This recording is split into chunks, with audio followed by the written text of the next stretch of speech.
We begin with the National Economic Council finalizing arrangements for the implementation of the Anticipatory Action Framework intended to project vulnerable households and enable timely and dignified interventions for riverine areas in Nigeria. Now, this is one of the major outcomes of the Council's meeting earlier today at the State House. State House correspondent Musbau Dan-Wahab reports that the Council is also working on modalities to encourage local production of small farm implements. Let's take a listen.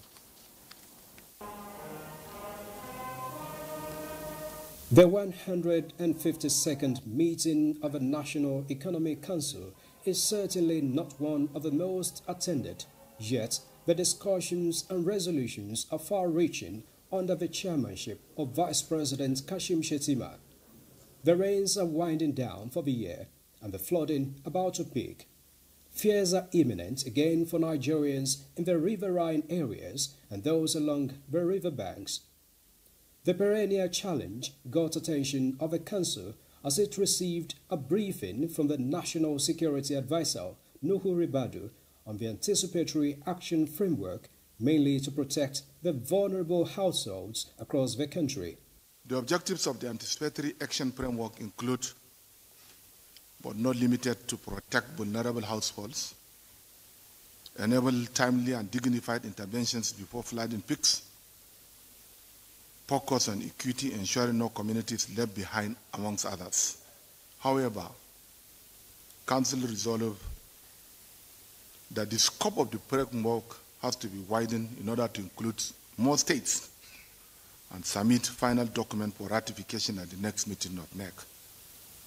Most importantly, Council has also considered the inclusion of measures that will be taken to ensure medium and longer-term sustainable solutions that will prevent flooding or reduce the flooding rather than the shorter-term non-sustainable solution.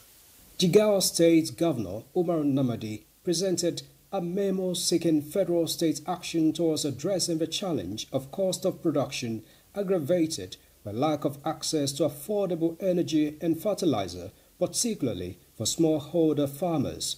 Meaning that opening the door, bringing in more players into the production of fertilizer, and through either giving incentives or so many. So the framework will come up, and that will show that by the time, it's a concept of demand and supply.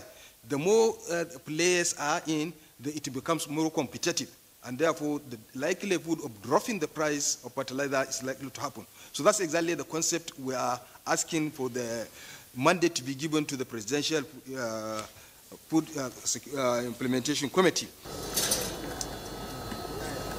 The Council moved a step up for solution as the Vice President led members to inspect samples of battery-backed solar power irrigation pumps proudly made in Nigeria by the National Agency for Science and Engineering Infrastructure, NEC. These pumps, they are supposed to replace fuel-driven, petrol-powered systems and lower energy costs for farmers, improve irrigation access in off-grid areas, reinforce Nigeria's food security strategy. So compatible, it's not as good as these other ones. NEC assures the Council of its capacity to produce about 100,000 pumps of this type monthly. And so the Council resolved to notify the President on this towards working out more funding for the agency and support local production of the implements. From the State House, Musbau Dan-Wahab, NC News.